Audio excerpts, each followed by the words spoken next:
अध्यक्ष महोदय, इस इकोनॉमिक सर्वे में जब हम दिल्ली की अर्थव्यवस्था के आंकड़े देखने जाते हैं तो ये दिखता है कि जो दिल्ली का जीएसडीपी है करंट प्राइसेस के अनुसार 2022-23 में 10,14,000 करोड़ था, लेकिन एक रिकॉर्ड 9.17% ग्रोथ दिखाकर 2023-24 में 11,07,000 करोड़ तक पहुंच गया है।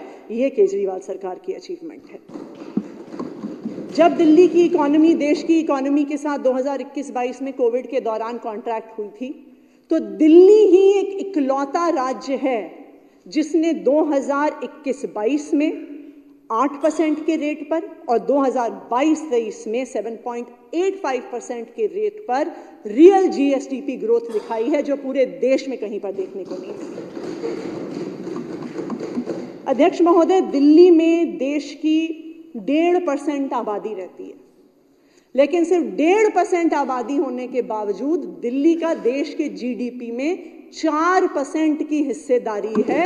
ये है केजरीवाल की सरकार। ना सिर्फ इतना, अगर हम पिछले 2 साल के आंकड़े देखने जाएं तो 2021-22 में दिल्ली के लोगों की प्रति व्यक्ति आय 3,70,000 रुपए के आसपास थी और मात्र 2 साल में दिल्ली के लोगों की प्रति व्यक्ति आय 4,61,000 पर पहुंच गई है, यानी 2 साल में 22% बढ़ी है। ये जो प्रति व्यक्ति आय है, ना सिर्फ ये इसने एक रिकॉर्ड ग्रोथ देखा है, पर दिल्ली के लोगों की प्रति व्यक्ति आय देश के प्रति व्यक्ति आय से 2 सबसे बड़ी समस्याएं हैं, वो है महंगाई और बेरोजगारी। आज भारत का जो महंगाई दर है, जो इन्फ्लेशन रेट है, वो पूरी दुनिया में दूसरे नंबर पर है। पूरी दुनिया में सिर्फ एक टर्की देश है जिसमें महंगाई भारत से ज्यादा है। पिछले 10 सालों में हमारे देश में 70% से ज्यादा महंगाई बढ़ी है। हर आम इंसान को पता है कि 2014 से लेके आज तक, 2014 में गैस सिलेंडर 300 रुपए का होता था, आज 1200 रुपए पर पहुंच गया है। पेट्रोल का दाम 72 रुपए से 100 रुपए पर पहुंच गया है। डीजल का दाम 55 रुपए से 90 रुपए पर पहुंच गया है। देश में महंगाई का दर 2023 में 5.65% था, जो मुझे लगता है कि पिछले देश के 75 साल के इतिहास में शायद इतना महंगाई दर नहीं रहा। लेकिन केंद्र सरकार के ही आंकड़े, अध्यक्ष महोदय, ये दिखाते हैं कि अगर पूरे देश में सबसे कम महंगाई दर किसी राज्य में है तो वो दिल्ली में है, अरविंद केजरीवाल जी की सरकार के तहत। जब केंद्र सरकार का जनवरी से दिसंबर 2023 से महंगाई दर 5.65% था, दिल्ली का महंगाई दर उसका आधा, मात्र 2.81% था। पूरे देश में सबसे कम महंगाई दर। दूसरी देश की सबसे बड़ी समस्या, अध्यक्ष महोदय, है बेरोजगारी। बेरोजगारी पिछले कई सालों से अपनी चरम पर है। अगर आप नेशनल लेवल का अनएम्प्लॉयमेंट का डेटा देखें तो 5.65% अनएम्प्लॉयमेंट आज देश में है। अगर युवाओं का ये आंकड़ा देखने जाएं तो वो और भी भयावह है कि आज हमारे देश में 25% युवा बेरोजगार हैं। और अगर आप ग्रेजुएट्स का आंकड़ा देखने जाइए तो वो उससे भी बदतर है कि आज हमारे देश में 42% ग्रेजुएट बेरोजगार हैं।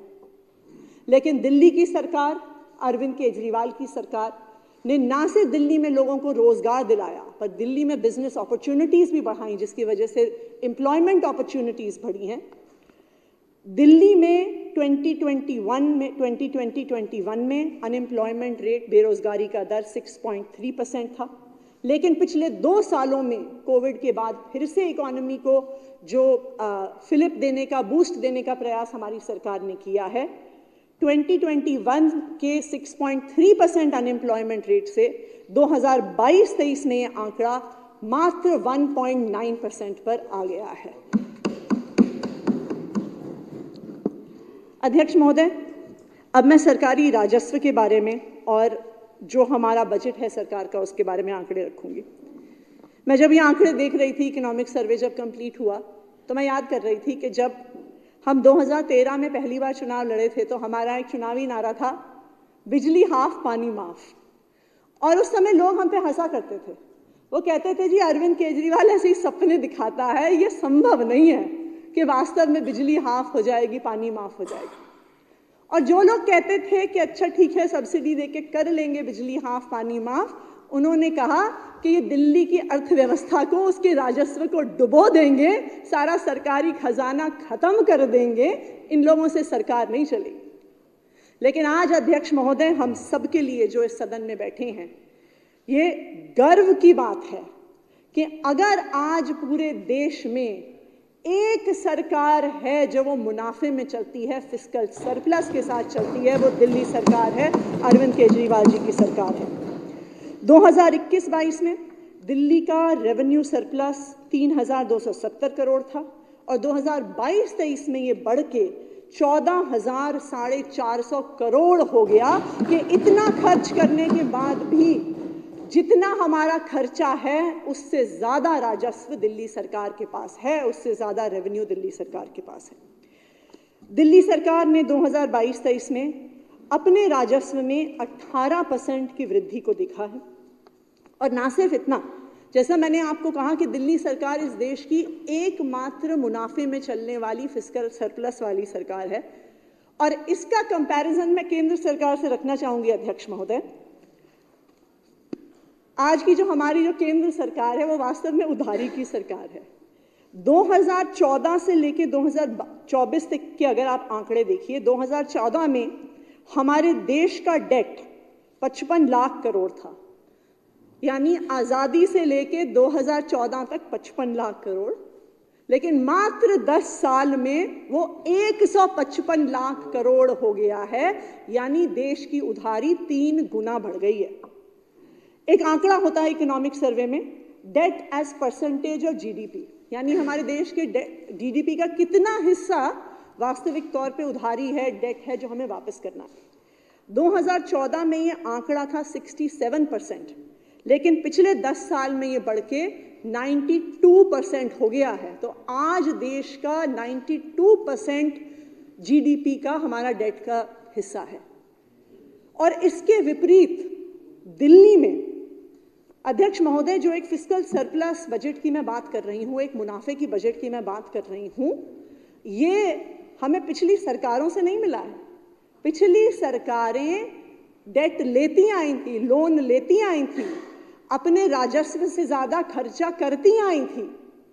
तो इसलिए जब दिल्ली में हमारी अरविंद केजरीवाल जी की सरकार बनी तो काफी उधारी दिल्ली सरकार पर भी थी। तो एक आंकड़ा होता है अध्यक्ष महोदय, ratio of interest payment to revenue receipts, यानी कितनी उधारी दिल्ली सरकार पर है कि जितना राजस्व है उसमें से कितना % हिस्सा हमें उधारी चुकाने में, उसका इंटरेस्ट चुकाने में देना पड़ता है। अध्यक्ष महोदय, 2012-13 में ये आंकड़ा ratio of interest payment to revenue receipts 11.2% था, लेकिन अरविंद केजरीवाल जी ने जितनी समझदारी के साथ ये सरकार चलाई है, ये आंकड़ा 11.2% से घटकर आज मात्र 5.2% रह गया है।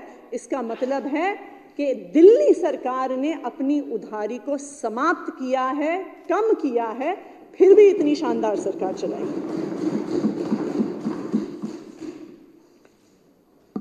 अध्यक्ष महोदय, दिल्ली सरकार दिल्ली के लोगों को बिजली फ्री देती है, पानी फ्री देती है, बस यात्रा फ्री देती है, अच्छी शिक्षा फ्री देती है, स्वास्थ्य फ्री देती है, मोहल्ला क्लिनिक और अस्पताल में हर इलाज फ्री देती है, बुजुर्गों को तीर्थ यात्रा फ्री देती है, फिर भी मुनाफे की सरकार चलाती है। हमने एक स्टडी करवाई थी हमारे प्लानिंग डिपार्टमेंट ने, तो उन्होंने दिल्ली के 3,500 परिवारों के साथ सर्वे किया। उस 3,500 परिवारों के सर्वे में ये निकल के आया कि तकरीबन उसमें से ऑलमोस्ट 100% परिवारों को कभी ना कभी दिल्ली सरकार की इलेक्ट्रिसिटी सब्सिडी का फायदा हुआ है, चाहे वो 200 यूनिट फ्री हो, चाहे वो 400 यूनिट पे 50% की सब्सिडी हो। 75% लोगों को फ्री पानी का फायदा मिला है, हमारी स्टडी में निकल के आया। 65% लोगों ने फ्री ट्रीटमेंट या तो सरकारी अस्पताल में या मोहल्ला क्लिनिक में करवाया है। 58% परिवारों की महिलाएं दिल्ली सरकार की फ्री बस यात्रा की सुविधा लेती हैं और 44% परिवार दिल्ली सरकार के शानदार सरकारी स्कूलों में अपने बच्चों को भेजकर अपना पैसा बचाते हैं। तो हर महीने हर परिवार का हजारों रुपए दिल्ली सरकार की पॉलिसीज की वजह से बचता है। अध्यक्ष महोदय, ऐसा नहीं है कि इन सब सुविधाओं के बावजूद दिल्ली की अर्थव्यवस्था बढ़ रही है, राजस्व बढ़ रहा है। मैं तो इस सदन को यह बताना चाहूंगी कि इन सब सुविधाओं की वजह से ही दिल्ली की अर्थव्यवस्था बढ़ रही है, दिल्ली का विकास हो रहा है। आप देखिए कि हर परिवार में बिजली फ्री, पानी फ्री, बस का किराया फ्री, स्वास्थ्य फ्री, हजारों रुपए हर परिवार के हर महीने बचते हैं अरविंद केजरीवाल जी की सरकार की वजह से। ये कहां जाता है पैसा? ये पैसा, आंकड़े ये दिखाते हैं, हमारी स्टडी ये दिखाती है कि उसमें से तकरीबन 62% जो परिवार हैं वो उसे जमा करके नहीं रखते, वो उसे खर्च कर देते हैं, चाहे खाने का सामान खरीदने में, चाहे अपने बच्चों को किताबें दिलवाने में, चाहे अप्लायंसेस खरीदने में, चाहे फ्रिज खरीदने में, चाहे एसी खरीदने में। तो ये 1,500 करोड़ रुपए से ज्यादा दिल्ली की अर्थव्यवस्था में घूमता है, दिल्ली की अर्थव्यवस्था को लिक्विडिटी देता है। हम law of supply and demand की बात पढ़ते आए हैं हमेशा से अपने इकोनॉमिक्स में। तो जो अरविंद केजरीवाल जी की सरकार ने सब्सिडीज देकर दिल्ली वालों की जेब में पैसा डाला है, उन्होंने इकोनॉमी में डिमांड क्रिएट की है, जिसके माध्यम से अब लोग बाजार में सामान खरीद रहे हैं, उनकी एक्सपेंडिचर करने की योग्यता बढ़ी। और यही कारण है कि अगर आप कोविड के जो इकोनॉमी श्रिंक हुई, जो डिप्रेशन आया इकोनॉमी में, दिल्ली की रिकवरी की स्पीड सबसे ज्यादा रही अरविंद केजरीवाल जी की सरकार की इन पॉलिसीज की वजह से। अध्यक्ष महोदय, जैसा कि आप जानते हैं, अब हमारा 9 बजट केजरीवाल सरकार इस सदन में प्रस्तुत कर चुकी है, 10वां बजट आने वाला है। हमारे बजट में हर बार सबसे बड़ा हिस्सा, तकरीबन 1/4 हम शिक्षा को देते हैं। और इस बार रिजर्व बैंक ऑफ इंडिया की रिपोर्ट आई जो हर स्टेट के बजट का एनालिसिस करती है, और उस आरबीआई की स्टेट बजट एनालिसिस की रिपोर्ट ने यह दिखाया कि 2022-23 में अगर हम सारे राज्यों ने कितना व्यय किया, कितना एक्सपेंडिचर किया, तो दिल्ली सरकार ने पूरे देश की सरकारों में से सबसे ज्यादा व्यय शिक्षा पे किया, 21.1% किया, जबकि पूरे देश में औसत मात्र 13.5% है। हमारे बोर्ड रिजल्ट्स के आंकड़े, IIT JEE के आंकड़े, ये तो अक्सर हम रखते ही हैं सदन में, लेकिन आज मैं एक और आंकड़ा सदन के सामने रखना चाहूंगी कि दिल्ली की ग्रोस एनरोलमेंट रेशियो, यानी कितने बच्चे हैं जो दिल्ली में स्कूल में पढ़ रहे हैं। अक्सर हम देखते हैं जब बच्चों को स्कूल भेजने की बात आती है तो स्कूल के शुरुआती सालों में तो बच्चों को स्कूल में एडमिशन दिलवाया जाता है, लेकिन जब सरकारी स्कूल में पढ़ाई की व्यवस्था ठीक नहीं होती है तो अक्सर एक गरीब माता पिता को लगता है कि भाई कुछ पढ़ तो रहा नहीं है, कुछ सीख तो रहा नहीं है, नौकरी तो मिलनी नहीं है, तो इसको स्कूल से बाहर निकाल कर काम ही करवा लो, 2 पैसे ही कमा लेगा। लेकिन अगर, और मुझे लगता है कि यह आंकड़ा दिल्ली के सरकारी स्कूलों में कितना सुधार आया है उस बात को दिखाता है कि ना सिर्फ दिल्ली का gross enrolment ratio primary schools में हाई है, लेकिन सीनियर सेकेंडरी स्कूल में यानी 11वीं 12वीं में, जबकि पूरे देश में 57.05% ही बच्चे 11वीं 12वीं तक पहुंचते हैं, दिल्ली में ये आंकड़ा 95% है। इसका मतलब जो बच्चे स्कूल में घुसते हैं नर्सरी में पहली कक्षा में, वो अपनी 12वीं तक की पूरी पढ़ाई करके ही बाहर निकलते हैं, वो ड्रॉप आउट नहीं होते, शिक्षा व्यवस्था से बाहर नहीं निकलते। अध्यक्ष महोदय, हमारा इकोनॉमिक सर्वे ये भी दिखाता है कि केजरीवाल सरकार ने 16.17% खर्चा पब्लिक हेल्थ और फैमिली वेलफेयर पे किया।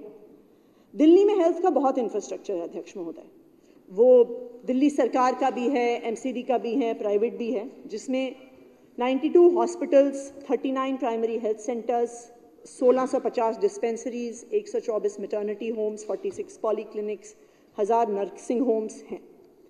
लेकिन इस पूरे आंकड़े में से एक बड़ी संख्या दिल्ली का जो पूरा हेल्थ इंफ्रास्ट्रक्चर है वो केजरीवाल सरकार का ही है। आज केजरीवाल सरकार के पास 38 मल्टी स्पेशलिटी और सुपर स्पेशलिटी हॉस्पिटल्स हैं, 521 मोहल्ला क्लिनिक हैं, 175 डिस्पेंसरीज हैं, 60 प्राइमरी अर्बन हेल्थ सेंटर्स हैं, 30 पॉलीक्लिनिक्स हैं, 55 आयुर्वेदिक डिस्पेंसरीज हैं, 25 यूनानी डिस्पेंसरीज हैं और 117 होम्योपैथिक डिस्पेंसरीज हैं। अध्यक्ष महोदय, ना सिर्फ हमने अच्छी स्वास्थ्य की व्यवस्था दी है, लेकिन अब आंकड़े देखिए, कुछ ऐसे आंकड़े होते हैं जिनको इंडिकेटर माना जाता है कि आपकी ओवरऑल शहर का, आपके राज्य का हेल्थ क्या है। तो अगर आप एक ऐसा आंकड़ा माना जाता है इन्फेंट मोर्टेलिटी रेट, कि आपके जब बच्चे पैदा होते हैं तो उनका मोर्टेलिटी रेट कितना है, क्योंकि उससे माता का स्वास्थ्य कैसा है, आपकी हेल्थ केयर फैसिलिटीज़ कैसी हैं, वो सारे फीचर्स फैसिलिटीज़ उसमें रिफ्लेक्ट हो जाते हैं। अध्यक्ष महोदय, पूरे देश का इन्फेंट मोर्टेलिटी रेट का आंकड़ा 2.8% है, लेकिन दिल्ली का उसका आधे से भी कम है, मात्र 1.2%। पूरे देश का नियोनेटल मोर्टेलिटी रेट 2% है, दिल्ली का उससे आधे से भी कम 0.9% है। पूरे देश में अंडर 5 मोर्टेलिटी रेट बच्चों का 3.2% है, दिल्ली का उसका 1/3 है 1.4%। यानी हम अपने बच्चों को, उनकी माताओं को, सबको अच्छे स्वास्थ्य की सुविधा दे पाएं। अब मैं पावर सेक्टर पे आती हूं अध्यक्ष महोदय। अध्यक्ष महोदय, कोपेनहेगन बिजनेस स्कूल ने कुछ साल पहले एक स्टडी करी थी और उन्होंने बताया था कि 1 घंटा एक्स्ट्रा बिजली देने से आप भारत में किसी भी गरीब परिवार की आय 15% तक बढ़ा देते हैं, क्योंकि जब बिजली आती है बच्चे पढ़ पाते हैं, आप अप्लायंसेस यूज़ कर पाते हैं, आप इंटरनेट की फैसिलिटीज़ यूज़ कर पाते हैं। और मुझे खुशी है इस बात की कि केजरीवाल सरकार पिछले 9 साल से लगातार दिल्ली वालों को 24 घंटे बिजली दे रही है। 2013-14 में दिल्ली की पीक डिमांड 5,650 मेगावाट थी। ये 2022-23 तक आते आते 7,700 मेगावाट पहुंच गई, लेकिन फिर भी केजरीवाल सरकार ने ये बिजली दिल्ली वालों को बिना किसी पावर कट के, बिना किसी लोड शेडिंग के लगातार दी है। अध्यक्ष महोदय, ना सिर्फ इतना, जो AT&C लॉसेज होते हैं, जो बिजली की चोरी होती है, वो 2012-13 में 16% था, पिछले 10 सालों में 1/3 हो गया है, मात्र 6% रह गया है। जैसा कि आप सब जानते हैं, केजरीवाल सरकार ने दिल्ली वालों को 0 बिल दिए हैं और 2022-23 में 3,40,00,000 0 बिजली के बिल दिल्ली में साल भर में दिल्ली वालों के आए। पानी की सप्लाई पे भी लगातार काम हुआ है। केजरीवाल सरकार ने 20 किलोलीटर पानी मुफ्त देने का वादा किया था, दिया भी है। 25 लाख कंज्यूमर्स को इसका फ़ायदा मिला है।